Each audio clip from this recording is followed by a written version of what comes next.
Hi, I'm Catherine Gray, founder of She Angel Investors and co-founder of the She Angels Foundation. I'm also the podcast host of Invest in Her and an award-winning producer, author, and TEDx speaker. Our show, Invest in Her, features phenomenal female founders and funders. As you know, women receive less than 2% of venture capital funding. Our series is about accelerating the funding of women by connecting them to funding resources. Let's meet today's guest. Welcome to this week's edition of Invest in Her. I'm your host, Catherine Gray. So happy to have on an old friend that had taken one of my Live, Love, Thrive workshops, and now she is the author of a new book that's out on Amazon. Please welcome to the show, Mary Giuliani. Hi, Mary. How are you? I'm great. How are you, Catherine? Great. Well, I want to start the show off by telling everybody the name of your book that's out. Sure. It's called It's Not About Food, Drugs, or Alcohol. It's about healing complex PTSD. I think so many people are affected by this. So that's why I wanted to have you on the show, because it's such an interesting topic, great read about your personal life. Right. And I think many people will identify with it. As I was mentioning, you and I, of course, met at my Live, Love, Thrive workshop. Right. And I always love to see, what comes out of that, what people are doing after, collaborating and us all talking about how do we empower ourselves. And, right. I'm so proud of you that you did this book, because that's no small feat. Would you agree? Oh, my goodness. No, absolutely. It's actually, I actually wanted to be an author back when I was in my 30s, and I never really had compelling clarity on exactly what I was going to write about. But it wasn't until 2017 when I learned that my previous struggle with alcohol and drugs and severe obesity was driven by complex PTSD that I realized that, oh my goodness, this is so huge. And it was still impacting my life. Even though I was sober and had lost all this weight and kept it off, I was still struggling with social anxiety and relationship issues and sleep, and still with food to some degree. And so it was like, oh my God, I need to share about this journey, because if I would have known, 20, 30 years sooner that there was an actual post-traumatic stress disorder operating behind the scenes, I could have gotten special treatment, and it would have saved me years of suffering. I know that too, for this book, that you really did a lot of research about this and talked to people in that field that are dealing with the neuroscience of this and stuff. Right. And, I imagine as people are listening, a lot of people have issues with either food or alcohol or drugs. And, that you're taking kind of this new look at it, like saying, it's not your fault, and here's Exactly. how you can deal with it, and here's what it really is. So let's talk a little bit about, your background. And by the way, you coach people in this arena, right? I do. Yes. I've been for a couple of decades, right? Yes, I'm a master certified coach, and I've been working with clients for many years, but it wasn't, again, until I learned about the trauma stuff that I decided to completely shift my coaching practice to working with people that have had difficult childhoods and are struggling with food or alcohol or drugs or relationships. Because the thing about childhood trauma, and the reason I was, again, just to back up a little bit, the reason I never understood that trauma was driving my addiction and my obesity issues is because I thought you had to have sexual or physical abuse to be considered a trauma survivor.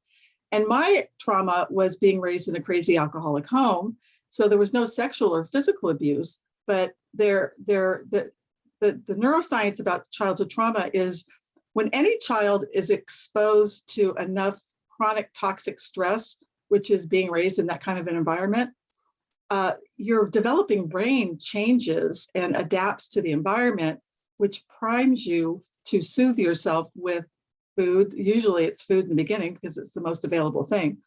And then as a teenager, drugs and alcohol were just like, to me, like, the elixir sent down from the gods. I mean, it was that amazing. And I didn't know, but now I understand with trauma is, and interestingly enough, Judith Grisel, who wrote a book called Never Enough, is a neuroscientist about addiction, talks about how children that were raised in toxic environments actually have 50% less beta endorphins, which are the natural opiates in the brain that give us a sense of soothing and connection, than people that weren't. So when we do drugs or alcohol, we have a completely different experience of feeling a sense of well-being that many of us have never known. And so just understanding that my addiction history was never my fault to begin with. I never asked to be traumatized. And that I was basically doing the best I could to deal with a very, very dysfunctional environment. And it was really my best attempt at a solution to, soothe the pain of the trauma, because trauma really is more like symptoms. It's weird that trauma has this kind of interesting, what's the word for it? The definition of it can be kind of murky for a lot of people. And really what it is when you become traumatized, it's because your body, your nervous system, your mind is in such an overwhelming level of stress and your body and your nervous system can't handle it. And so it doesn't process it like a normal stressful event. And that's what causes a post-traumatic stress response. And unless you get specific types of treatment, it will stay with you for the rest of your life. And I take it in lay terms, like they're trying to anesthetize it, right? So all that stress of what was, like you said, even when they eat or drink or do drugs, they're having a different reaction than the average person. Completely. Yeah.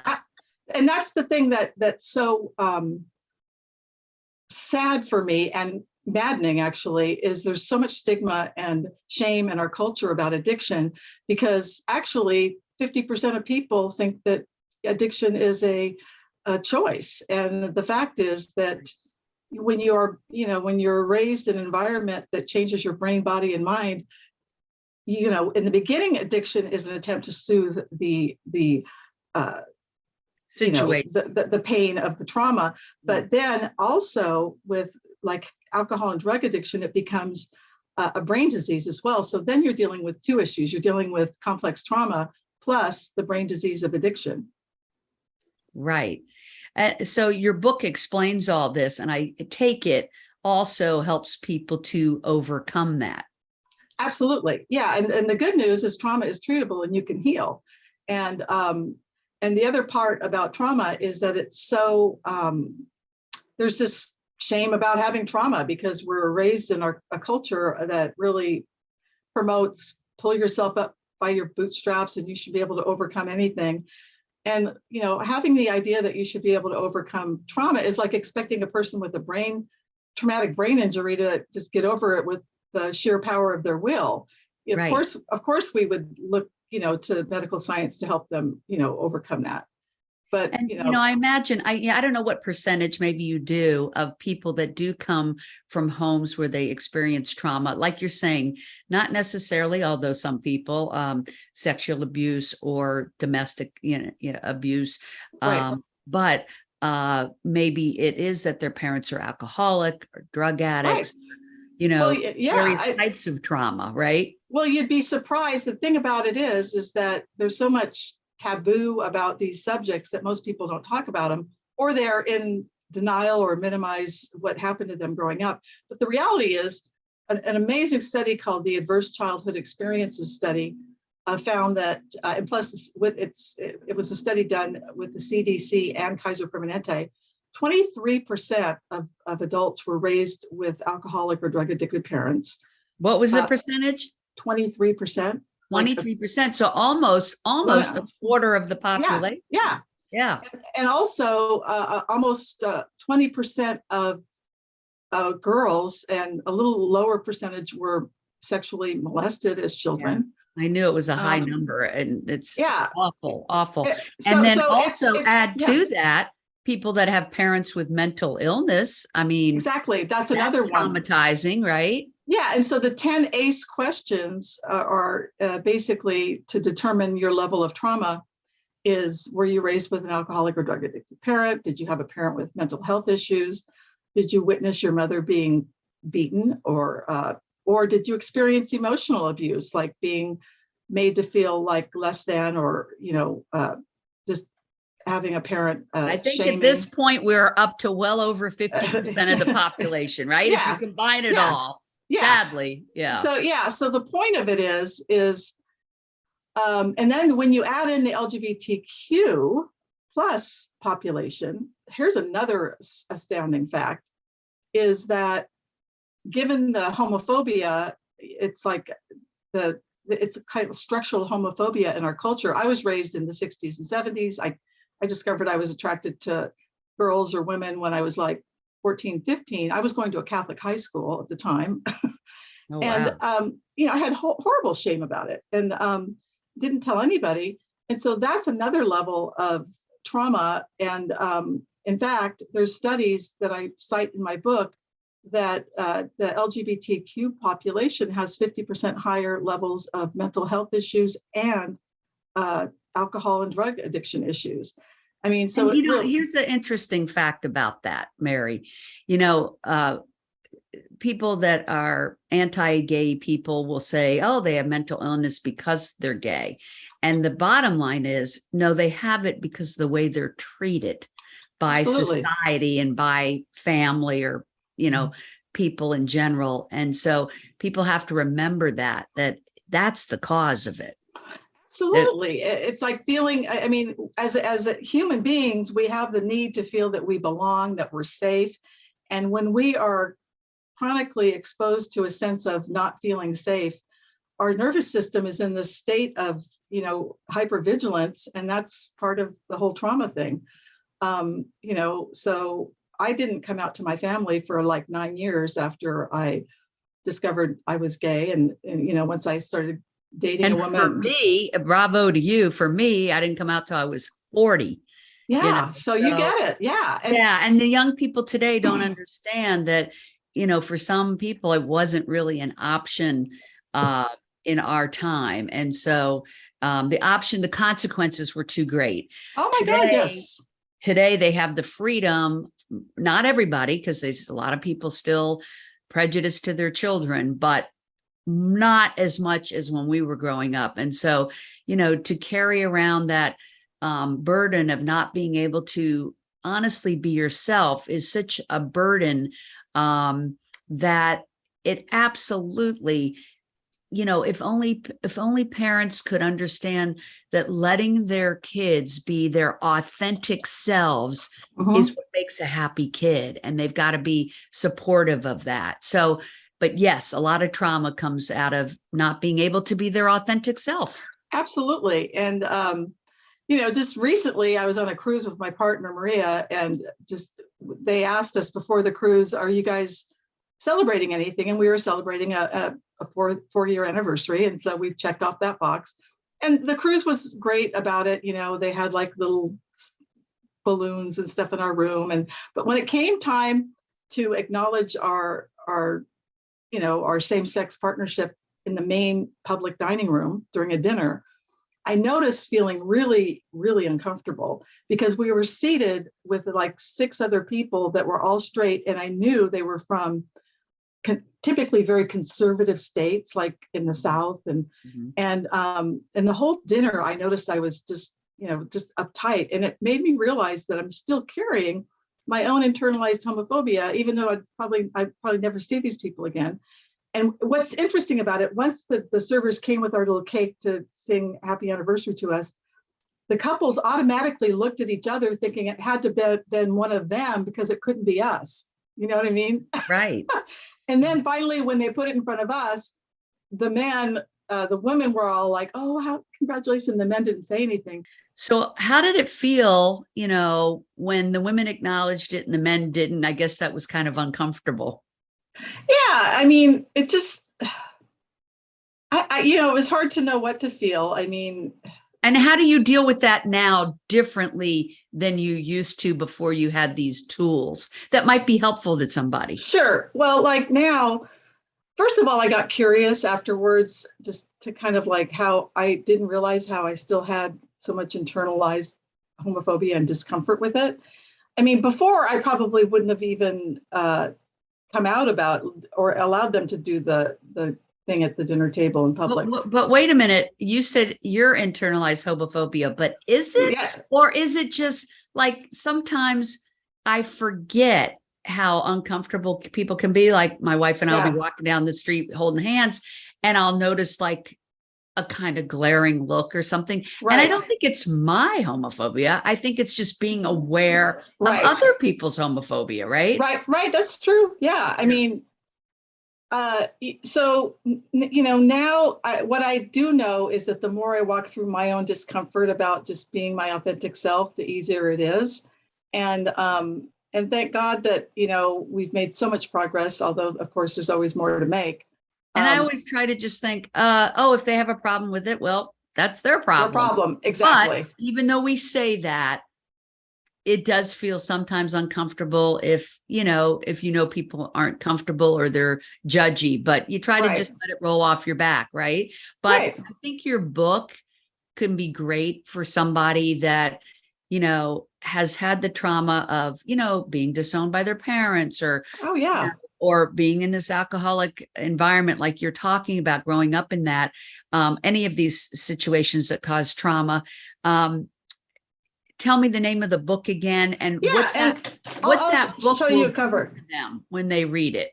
Yes, people that are just listening won't see it, but the people. Okay, okay. Well, I don't know if it even comes through accurately. It seems like it's. Yeah, it's not about food, drugs or alcohol. It's about healing complex PTSD.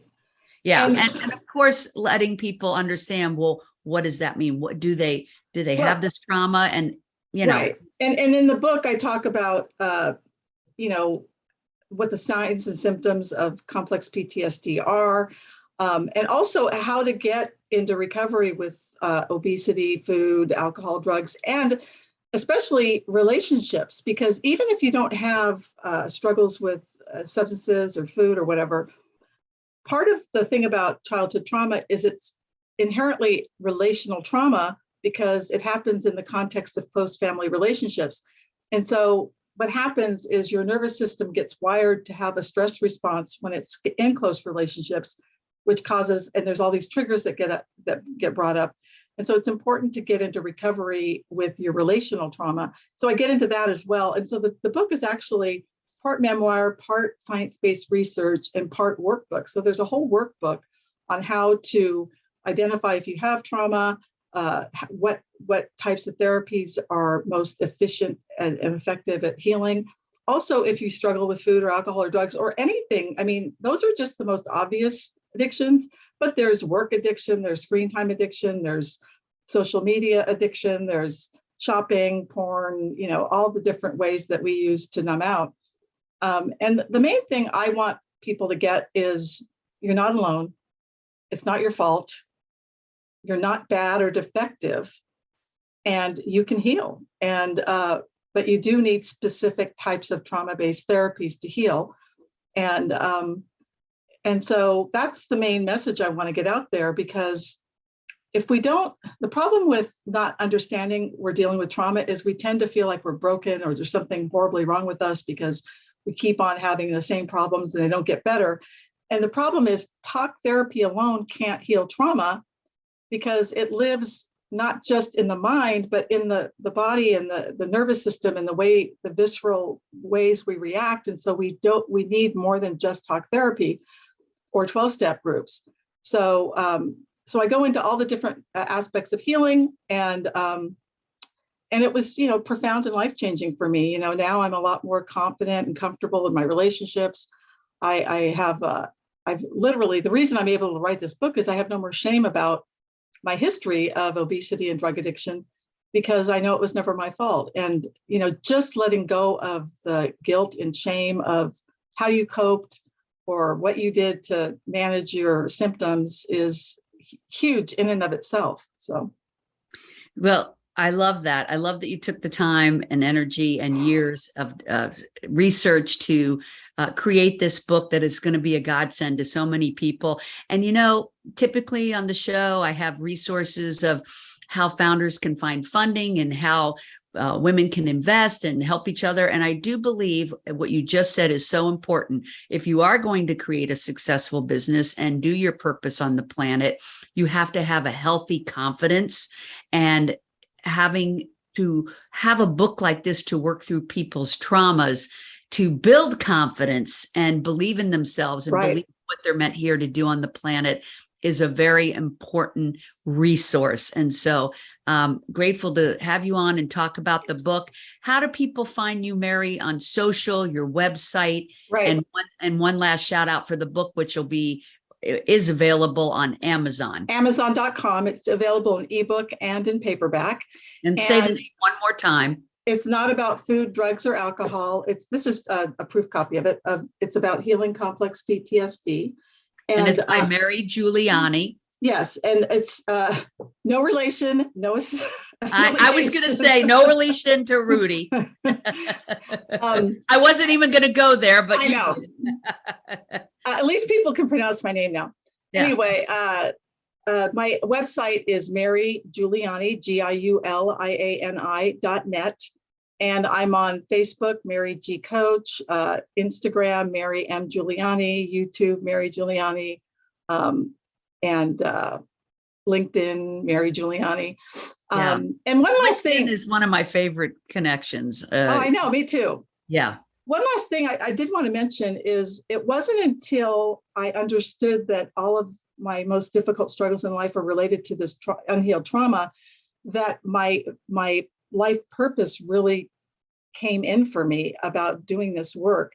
And so I think that's another really cool thing that I want to support survivors in embracing, is that being able to share your recovery story is a purpose in and of itself, if that's what you want to do.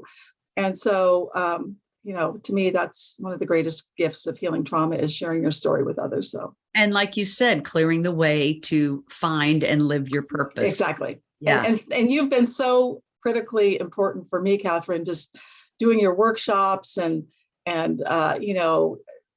acknowledging the podcast that I used to do. And, you created a space for me to really thrive. And I just so appreciate you. So thank you so much for what you do for me and all of the women in our community. Thank you so much. Well, I really appreciate that. We're just all here to cheer each other on, right? Yep, exactly. Everybody, thanks for tuning in. You can look up Mary Giuliani on LinkedIn, or you can also find me, Catherine Gray, there. She Angel Investors is our website, and also our social media handle, as is Invest in Her podcast. Catherine Gray, Invest in Her. We'll see you somewhere online in Instagram, Facebook, LinkedIn, and we appreciate you tuning into the show today. Be sure to share it with your friends and look up Mary's book. Make it a great day, everybody, and thanks for tuning in. Thank you, Mary. You're welcome. Bye, everyone. Remember, if you're looking to launch a business or grow your business, check out our e-course, 6 Ways to Fund Your Business, available at sheangelinvestors.com.